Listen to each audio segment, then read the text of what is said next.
Salut la peinture, j'espère que vous allez bien. Je refais une petite vidéo là vite fait, c'est plus des astuces, 3 aujourd'hui, vous avez de la chance, 3 astuces. Comme je vous ai dit, je travaille sur une vieille maison où donc je vais pouvoir vous faire voir plein de choses. Et en fait, donc la première, c'est quand vous tombez sur ce genre de boiserie là, assez abîmé, vous voyez, tous les coins là, on a souvent du mal à le poncer et donc on peut y aller avec une machine, mais bon, si vous n'avez pas de machine, c'est con d'aller en louer une. Donc la première astuce en fait pour avoir ces coins là, c'est le tournevis. Vous le mettez dans un coin, vous appuyez,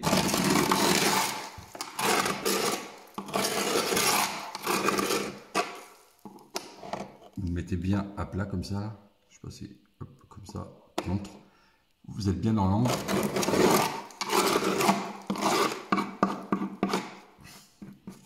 Et vous appuyez.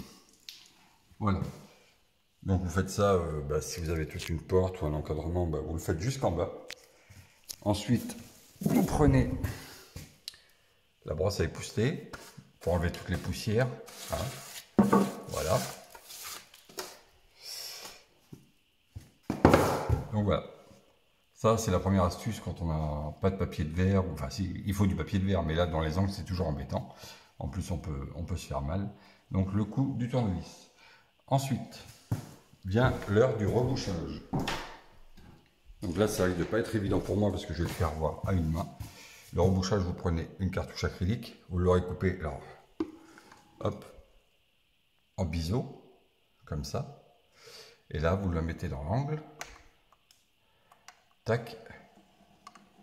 Et vous remplissez tout l'angle. Ok, ça c'est bon. Hop, désolé.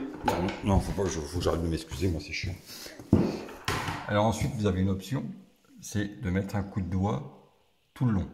Le souci des vieilles peintures, c'est que souvent il reste des petits copeaux de peinture qui, une fois secs, on ne le voit pas, qui peuvent être vachement coupants.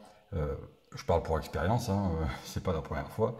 Donc, pour éviter ça, vous prenez de l'eau, une petite brosse, alors là c'est un radiateur, mais ça peut être une brosse normale. Vous mettez un peu d'eau dessus, hein, pas besoin de l'immerger complètement. Et vous venez lisser le tout. Alors l'important c'est de ne pas finir avec la surépaisseur d'acrylique comme ça. Sinon quand vous allez peindre, ça va se voir. Il faut vraiment bien bien le travailler. Hein.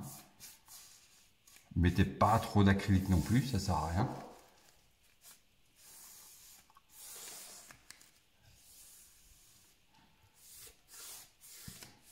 Et voilà.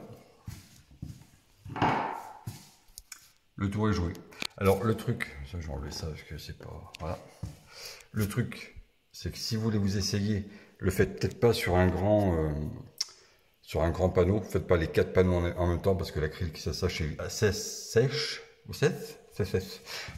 sèche assez vite.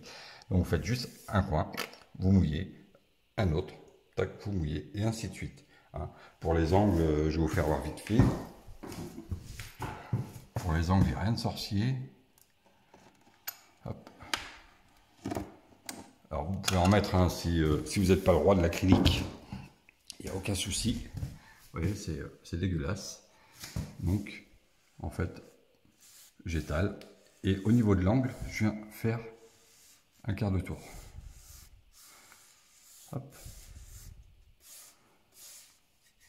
Voilà. Tac. Mais vraiment, j'insiste, il ne faut pas qu'il y ait un surplus d'acrylique sur les côtés, sinon ça va se voir. Donc vous travaillez bien votre truc et voilà. Voilà. Donc ça vous fait un truc nickel. Bon, ça c'est de l'eau. Commencez pas à m'embrocher des choses. Hein. Voilà. Donc ça fait déjà 2 astuces.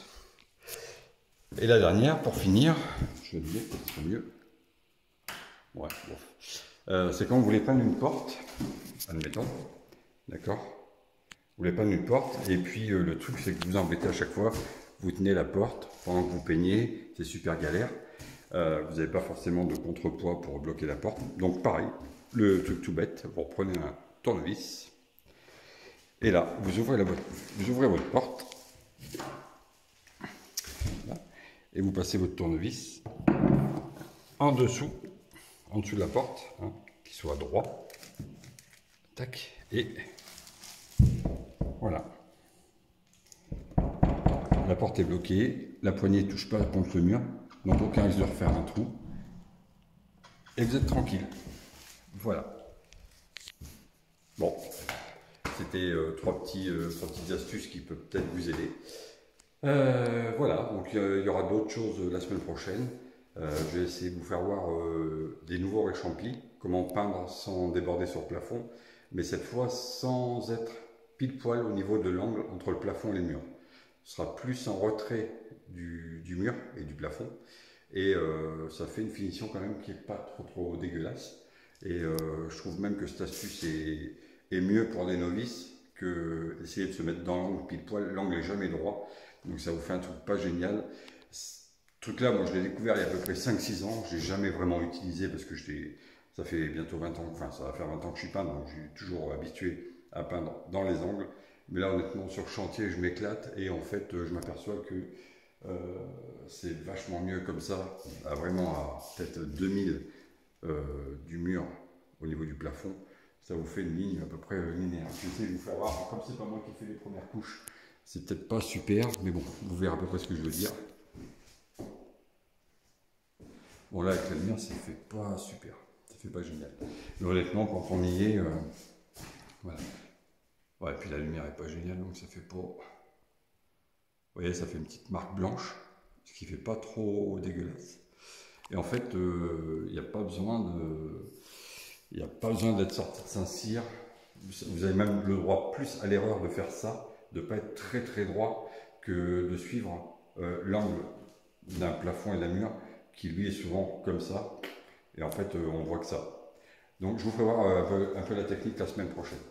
Voilà, bon, j'espère que ça vous aura servi, je vous dis à très vite, et en attendant prenez soin de vous, et à bientôt, bon courage, allez salut la peinture.